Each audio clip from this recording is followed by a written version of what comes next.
안녕하세요. 반갑습니다. 더 행복한 어머니 기도에 오신 여러분들을 환영하고 축복합니다. 지난 한 주간도 각자 계신 자리에서 우리 사랑하는 자녀들을 끌어안고 기도로 승리하셨을 줄 믿습니다.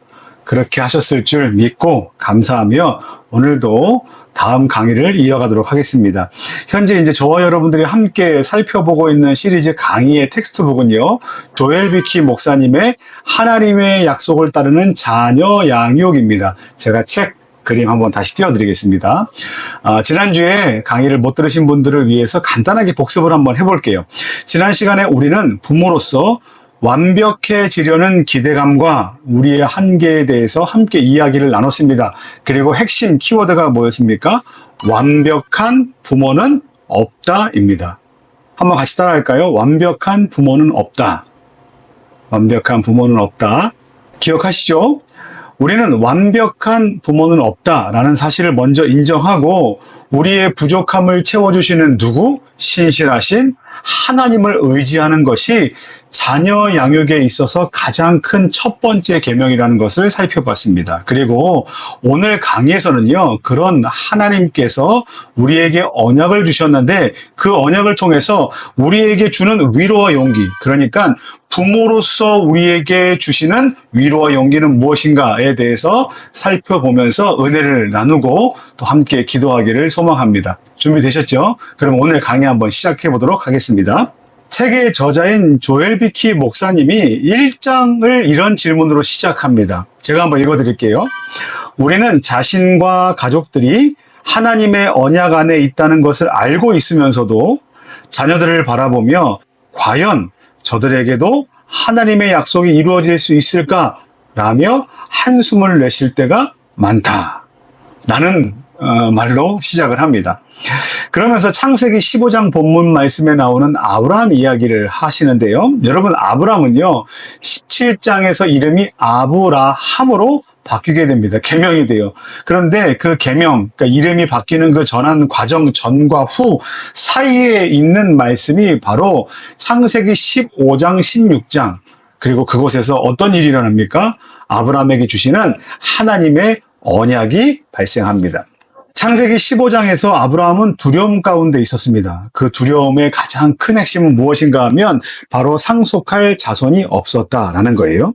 그때 하나님께서 아브라함에게 자손에 대한 약속을 주십니다. 당시 아브라함에게는요, 하나님께서 주신 약속에 대한 어떤 확실한 증거가 필요했을 거예요. 그때 하나님께서는요, 아브라함에게 그에게 대한 약속의 섭리들을 증거로 보여주십니다. 그 어떤 증거가 있는데 그것을 우리는 뭐라고 말하냐면 하나님의 언약이다라고 얘기합니다. 그렇다면 이 언약의 기반이 무엇일까요? 여러분들은 하나님께서 아브라함에게 주셨던 약속, 계약, 언약의 기반이 뭐라고 생각하십니까? 하나님께서 주신, 아브라함에게 주신 그 약속의 기반은요, 바로 하나님의 신실하심입니다. 뭐라고요? 하나님의 신실하심이다라는 거예요. 이 장면이, 이 근본이 바로 부모로서 살아가는 저와 여러분들에게 하나님께서 주시는 가장 큰 근거와 확신이고 그리고 큰 위로가 된다는 거예요. 앞에서도 언급했지만 우리들은요, 자녀들을 바라볼 때마다, 특히 자녀들의 미래를 바라볼 때마다 무슨 마음이 들게 됩니까? 두려움의 마음, 불안한 감정들이 들 때가 꽤 많습니다. 그런데 말씀에 나온 아브라함을 보십시오. 아브라함도 역시 아직 자녀가 없던 상태입니다. 그러니까 자기 인생에 있어서 그 다음 단계를 계획하거나 논할 수 있거나 안심할 수 없는 어떤 상황 가운데 있었다는 것을 의미합니다. 그 상황 속에서 하나님께서 무엇을 주신 겁니까? 약속을 주셨어요. 어떤 약속입니까? 아들을 주실 것이고 그 아들을 통해서 많은 자손들을 이루게 하시겠다라는 약속을 주신 거예요. 하지만 아들을 갖는 것도 여러분, 미래의 일입니다. 그리고 아이를 가져서 낳는 것도 미래의 일입니다. 그리고 더더욱이나 자식의 자손의 계속해서 많은 자손들이 모래알처럼 많아지게 되는 것은 더더욱 미래의 일들입니다. 그러니까 지금 아브라함의 입장에서 본다면 지금 그는 하나님께서 아직 주지도 않으신 것을 가지고 확실하지도 않은 것을 가지고 믿어야만 하는 그런 상황이에요. 여러분 보십시오. 우리도 사랑하는 자녀들의 앞날을 보면서 예측할 수 없다는 마음이 들지 않으십니까? 캄캄하시죠. 과연 내 사랑하는 자녀들이 흔들릴 때마다, 특별히 신앙하는 태도를 보고 흔들릴 때마다 우리의 마음 가운데 얼마나 큰 불안의 마음이 찾아옵니까? 과연 우리 아이가 바른 길을 갈 수 있을까? 우리 아이가 이 험난한 시대를 잘 살아낼 수 있을까? 그리고 성공할 수 있을까? 믿음의 길을 걸어갈 수 있을까와 같은 많은 의문과 두려움들을 가지고 살아갈 수밖에 없는 것이 저와 여러분들이 갖고 있는 미래에 대한 불확실한 마음입니다. 그때 우리가 무슨 말을 하게 됩니까? 아브라함의 말처럼 하나님께 대해 이렇게 질문할 수밖에 없어요. 하나님, 내가 그것을 어떻게 알겠습니까? 라고 하나님께 질문할 수밖에 없다는 겁니다. 그런데 그런 물음을 가지고 사랑하는 우리 부모님들에게, 또 저에게 가장 먼저 주시는 하나님의 위로의 메시지가 무엇인지 아십니까? 신실하신 하나님. 그리고 신실하신 그 하나님께서 아브라함의 두려움과 불안한 마음을 이미 알고 계셨다라는 사실입니다. 15장 1절은 이렇게 시작합니다. 이후에 여호와의 말씀이 환상 중에 아브라함에게 임하여 이르시되 아브라함아 두려워하지 말라. 나는 내 방패요 너는 지극히 큰 상급이니라. 하나님께서 뭐라고 말씀하셨다고요? 아브라함아 두려워하지 말라라고 하나님께서 말씀하십니다. 여러분, 하나님께서 두려워하지 말라라고 말씀하셨다는 건 이미 아브라함 마음 가운데 두려움이 자리 잡고 있었다는 것이고, 그 아브라함 마음 안에 자리 잡고 있었던 그 누구도 알지 못했던 두려움과 불안과 근심과 걱정하는 마음을 하나님께서 알고 계셨다라는 사실입니다. 그리고 하나님께서는 그렇게 아시는 것만으로 그치지 않으시고 그 가운데서 신실하게 아브라함의 상황 가운데 응답하시고 그에게 하나님의 약속에 대한 확증을 허락해 주셨던 겁니다. 여러분, 이것이 바로 하나님께서 우리에게 주시는, 우리 부모님들에게 주시는 가장 큰 첫 번째 위로라고 할 수 있어요. 그렇지 않겠습니까? 우리들은요, 매일마다 보이지 않는 미래 때문에 매우 힘들어합니다. 불안해합니다. 과연 혹시나 와 같은 수식어구가 붙지 않으면 우리의 삶이 이해되지 않을 만큼 많은 궁금증들을 가지고 하루하루 겨우겨우 살아갈 수밖에 없는 것이 저와 여러분들의 삶의 현실 아니겠습니까? 사랑하는 부모님 여러분, 그때마다 이 사실을 기억하시기 바랍니다. 신실하신 여호와 하나님께서는 오늘도 자녀들을 끌어안고 기도하며 그럼에도 불구하고 불안해하며 답답해하며 두려움 가운데 살아가시는 저와 여러분들의 마음과 상황을 잘 아십니다. 이와 같은 사실을 믿으시고 그리고 오늘도 그 하나님의 놀라운 위로를 경험하게 되시는 저와 여러분들 되시기를 예수님의 이름으로 간절히 축원합니다. 이번에는요, 하나님께서 어떤 언약의 증표를 주셨는가에 대해서 좀 살펴보려고 합니다.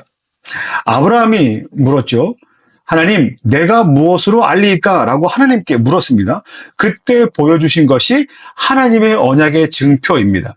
하나님께서는요, 아브라함의 믿음을 굳건하게 하시기 위해서 당시 고대 근동지방에서 맺었던 계약의 형식을 취하셔서 그에게 하나님의 언약의 말씀을 허락해 주십니다.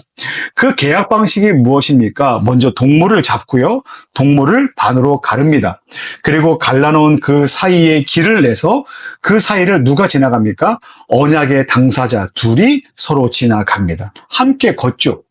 그러면서 이와 같은 맹세를 하는 겁니다. 만약에 서로 이와 같은 계약을 했는데 누군가 한 사람이 일방적으로 그 계약을 깬다면 어떻게 되는 겁니까? 그 쪼개진 동물의 사체처럼 내 몸도 아니면 당신의 몸도 쪼개질 수 있다는 엄청나게 무섭고도 엄중한 약속을 그 당시에 했다는 거예요. 그와 같은 방식을 지금 하나님께서 아브라함과 맺으시겠다고 하시는 겁니다.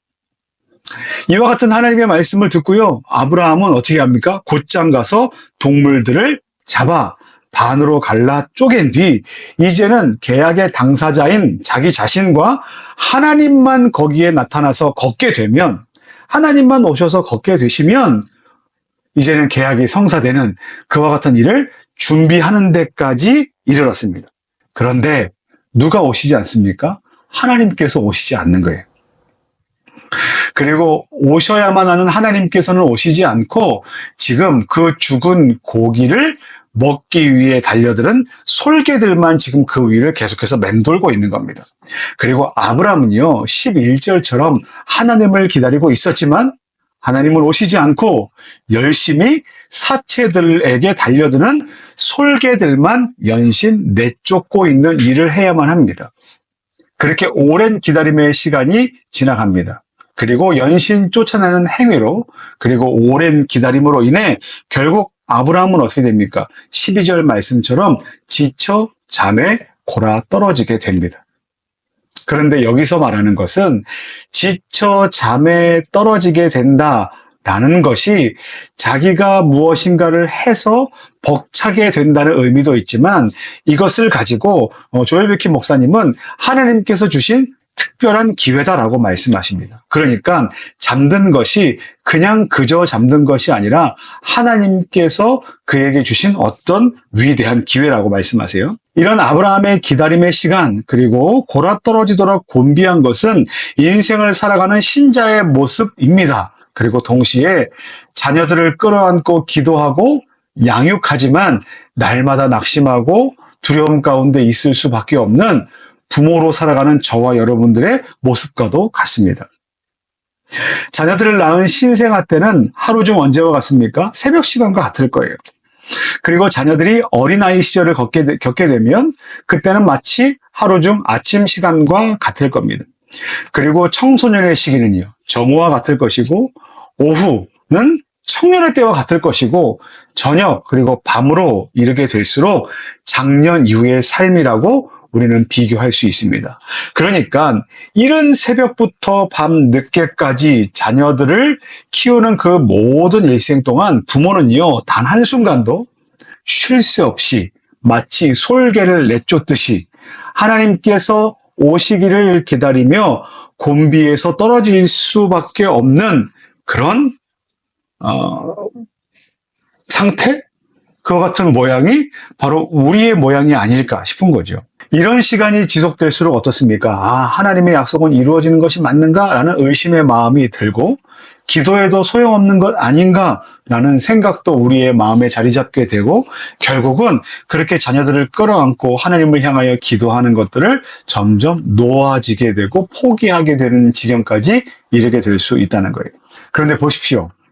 계약의 한쪽 편 당사자인 아브라함이 그렇게 연신 설계만 쫓고 오랜 기다림의 시간들을 갖고 골아떨어졌던 그때에 타는 횃불이 쪼갠 고기 사이로 지나갑니다. 다시 한번요. 계약의 한쪽 편 당사자인 아브라함이 그렇게 피곤한 채로 골아떨어져 잠들어 있는 그때에 어떤 일이 일어났다고요? 타는 횃불이 쪼갠 고기 사이를 지나갑니다. 여기서 타는 횃불은 단순하게 하나님이시라고 말씀하실 수 있지만 어떤 하나님이십니까? 빛과 구원이신 그리스도를 통해 나타난 하나님의 임재의 상징이라고 할 수 있어요. 그러니까 쪼갠 희생제물 사이로 지났던 횃불은요, 예수 그리스도를 통해서 구원을 성취하실 하나님 자신이 지금 계약의 당사자로 그곳을 지나고 계시는 겁니다. 그런데 거기에 지금 누가 지나지 않고 있습니까? 아브라함이 지나지 않죠. 아브라함은 지금 어떤 상태에 있습니까? 골아떨어져 있죠. 잠들고 있습니다. 자, 이 사실을 기억해야만 합니다. 우리가 고되다고 말하는 그때, 힘들다고 말하는 그때에도, 우리가 골아떨어져 있는 그때에도 하나님께서는 하나님의 약속하신 바를 이루어가고 계십니다. 오늘 말씀을 보십시오. 아브라함이 잠들어 있는 상태에서도 어떤 일이 일어납니까? 타는 횃불이 지나갑니다. 하나님은 그 부분을 오늘 우리에게 말씀하고 계시는 거예요. 조엘 비키 목사님이 이 부분을 이렇게 설명합니다. 너는 이 일을 할 수 없다. 너는 이 일을 감당할 수 없다. 그러나 나는 자비로운 구원자이기 때문에 너를 대신해 모든 것을 처리하겠다. 내가 피를 흘릴 것이다. 창이 내 옆구리를 찌를 것이다. 내 옆구리에서 피와 물이 쏟아져 나올 것이다. 그로 인해 너 아브라함은 무사할 것이다. 물론 너희 아비들과 어미들도 그러할 것이다. 아브라함은 이 일을 감당할 수 없어요. 아브라함이 무엇인가를 할 수 있는 것처럼 지금 하나님께서 말씀하신 그 계약의 판을 벌려놓고 하나님과 지금 자기가 어떤 계약서에 도장을 찍거나 아니면 어떤 세러머니를 해야 되겠다고 지금 고대 근동 지방에서 있었던 어떤 계약의 형식을 놓고 지금 준비하고 있죠. 레디. 이제 스타트 하기만 하면 되는데 그때 마침 어떻게 됐다고요? 골아 떨어질 수밖에 없습니다. 여러분, 이게 저와 여러분들의 한계예요. 근데 우리는 그와 같은 한계를 맞이할 때마다 나는 무능력해, 나는 자괴감을 갖거나 낮은 자존감을 갖거나 또는 하나님께서 내 기도를 듣지 않으시는가에 대한 포기하는 마음을 갖게 될 겁니다. 그런데 여러분, 이 일은요, 하나님께서 우리에게 주신 아주 특별한 기회인 거예요. 어떤 기회입니까? 우리의 연약함에도 불구하고 하나님께서 그 약속의 주인공이 되시고 그 약속 계약의 정점에 계셔서 그 약속을 이루어 가시는 능력자가 되신다는 겁니다. 그리고 오늘 쪼갠 고기 사이로 지나갔을 때 그 계약 당사자가 그 계약을 어기게 되면 어떻게 되는지 보셨죠? 근데 하나님은 그렇게 그 약속을 변개하지 않으시겠다. 이것이 누구에 대한 약속입니까? 우리 부모님에게 대한 약속이요. 또 우리 부모님들이 사랑으로 끌어안고 기도하고 있는 여러분들의 또 저의 자녀들에 대한 하나님의 약속입니다. 보증이에요. 어제 제가 이제 사역을 하고 있는데 초등학교 1학년 딸 아이가 잠깐 나가서 놀겠다고 나갔다가 5분도 채 되지 않아서 이제 피를 흘리며 들어왔어요. 아마 이제 얼굴 턱 쪽에 이제 뭔가 상처가 난 것 같습니다.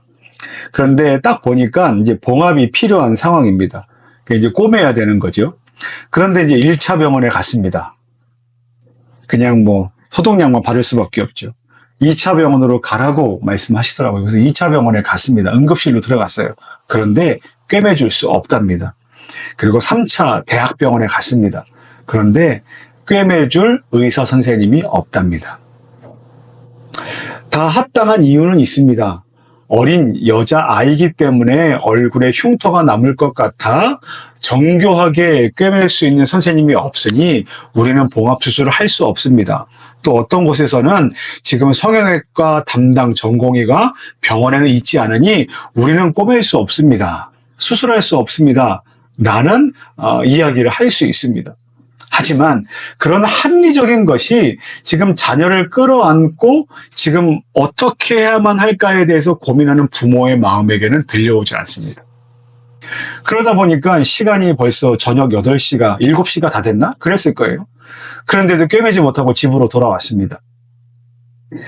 이제 집에서 이제 알아봐야죠. 많은 이제 병원들을 알아보고 어디서 이제 봉합 수술을 할 수 있을까 이제 알아보다가 그 다음날 아침에 이제 아이를 태워서 이제 먼 곳까지 가서 이제 치료를 받게 됩니다. 그런데 그 밤에 응급실에서 치료를 받지 못하고 돌아왔던 그 순간부터 이제 수술하러 가는 그 시간까지 제 마음 안에 엄청나게 많은 답답함과 불편함과 갈등과 또 분노하는 마음이 생기는 거예요.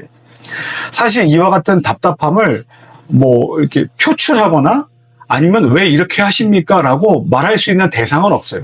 왜냐하면 다들 그만한 이유가 있기 때문에 그렇습니다. 하지만 부모로서 갖는 심정은 답답한 마음은 이 화나는 마음은 정말 어떻게 할 수가 없더라고요. 그런데 제가 저희 교회에서 이제 11월 한 달 동안 11월 한 달은 추수감사 주일이 있는 주간이기 때문에 감사의 달로 우리 지키겠습니다라고 말하면서 하나님께서 우리에게 행하신 일에 대해서 감사합시다라는 시리즈 설교를 하고 있던 중이었습니다. 그리고 마침 지난주부터 제가 어머니 기도회 영상을 이제 이렇게 여러분들과 강의를 나누면서 하나님께서 우리 가운데 은혜로 인도하고 보호하고 계십니다. 그리고 이제 이 강의를 녹화해야 할 타이밍에 하나님께서 우리 가운데 큰 은혜를 베푸실 겁니다. 맡겨야 됩니다. 뭐 이런 내용의 강의를 해야 되는 그 타이밍에 그런 사건이 벌어졌던 거예요. 그러면서 제가 뭘 보게 됐냐면 제 안에 목사이기 이전에 한 부모로서 그리고 한 연약한 한 사람으로서 갖고 있는 그 제 안에 있는 이 내면이 얼마나 연약하고 얼마나 뭐랄까 이 비천한가? 얼마나 이 바닥이 얕은가에 대해서 제 자신을 돌아보게 된 거예요. 그리고 이제 다음날 아침에 날이 밝자마자 이제 예약해 놓은 성형외과로 이제 가게 됩니다. 가는 시간이 한 40분에서 50분 정도 걸렸던 것 같습니다. 차 안에서 뭐라도 이제 그 아이를 태워놓고 어쨌든 기도하는 마음도 필요하고 또 뭔가 답답하고 불안한 마음도 제 안에 있었기 때문에 이제 어떤 복음성가를 제가 틀어놓게 됐어요. 근데 복음성가를 틀어놓게 되면 왜 자연스럽게 이제 알고리즘 따라서 이제 요즘에는 다음 곡이 재생이 되는데 이런 곡이 나오는 겁니다. 제목이 이렇습니다. 나의 약함은 자랑이요 라는 브라운 워십의 이제 가스펠송이 나오는 거예요. 근데 후렴구가 이렇습니다. 나의 약함은 나의 자랑이요. 나의 실패는 나의 간증이요. 나의 아픔은 나의 영광이니 그 부르심 따라 내가 걸어갑니다. 나 가난함은 나의 상급이요. 나 미련함은 나의 자랑이요. 나 쓰러짐이 나의 고백이니 그 부르심 따라 내가 걸어갑니다. 제가 이제 뒷자리에 아이가 타 있고 옆자리에 이제 아내가 있는 상태에서 음악이 나오고 이렇게 운전을 하다 보면 울컥울컥 해도 사실 뭐 그렇게 이제 티를 내지 못하면서도 이렇게 막 이렇게 안으로 그 하나님께서 주시는 그 메시지가 감동이 될 때 막 이렇게 울컥울컥 하는 마음이 들지 않겠습니까? 물론 이 가사가 자녀를 끌어안고 기도하는 어떤 상황에 대해서 쓴 메시지는 아닙니다. 그런데 저는 이 가사가 저의 상황과 너무나 잘 맞았다고 생각해요. 나의 약함은, 나의 실패는, 나의 아픔은, 나의 가난함은, 나의 미련함은, 나의 쓰러짐은 사실 다 연약한 부분들입니다. 그러니까 창피한 것들이에요. 뭔가 부모로서 자녀에게, 아니면 목사로서 뭐 성도들에게, 뭐 누구로서 누구에게 약하고 실패하고 아프고 가난한 이런 것들은 여러분 드러내기 어려운 것들이고 드러내면 칭찬받을 만한 것들이 아닙니다. 영광스럽지 못한 것들이죠. 하지만 신실하신 하나님 앞에서는 이것들은 어떻게 된답니까? 자랑이 되고 간증이 되고 영광이 되고 상급이 되고 다시 자랑이 되며 고백이 될 수 있다는 거예요. 왜 그렇습니까? 오늘 아브라함에게 주신 하나님의 언약의 메시지를 기억하십시오. 쪼갠 사체 위로 사이로 걸어갈 두 당사자 중에 한 명은 잠들었습니다. 그럼에도 불구하고 하나님은 그 언약의 당사자, 계약자, 주체자, 그리고 그 일을 신실하게 이루실 그 능력자로 그 일을 이루어 가십니다. 여러분 안에 착한 일을 시작하신 그분이 끝까지 그 일을 이루어 가실 겁니다. 로마서 4장 21절 말씀에 약속하신 그것을 또한 능히 이루실 줄을 우리가 확신하노라 라는 것을 우리는 기억해야만 합니다. 사랑하는 부모님 여러분, 오늘 나눈 말씀처럼 우리는 자녀 양육하는 데 있어서 자주 불안해합니다. 때로는 무기력해질 때가 많습니다. 그러나 하나님께서는 저와 여러분 그리고 우리 자녀들을 향한 그 약속을 결코 잊지 않으셨습니다. 우리 마음 가운데 있는 두려움의 문제들도 하나님은 아십니다. 그리고 그 두려움 가운데 있을 때에도 지쳐서 곤비에서 골아떨어져 있을 그때에도 하나님은 그 약속을 신실하게 이루어 가십니다. 하나님은요, 부모된 우리의 연약함을 채우시고요, 우리 자녀의 인생을 그분 손 안에서 인도해 주시고 지켜 주실 것입니다. 여러분이 매 순간 하나님을 의지하며 자녀를 위해서 기도하는 그 가운데 하나님의 신실하신 사랑이 저와 여러분들 그리고 여러분들의 가정 그리고 특별히 사랑하는 자녀들에게 충만하게 경험되는 놀라운 은혜의 역사가 일어나게 되기를 예수님의 이름으로 간절히 축원합니다.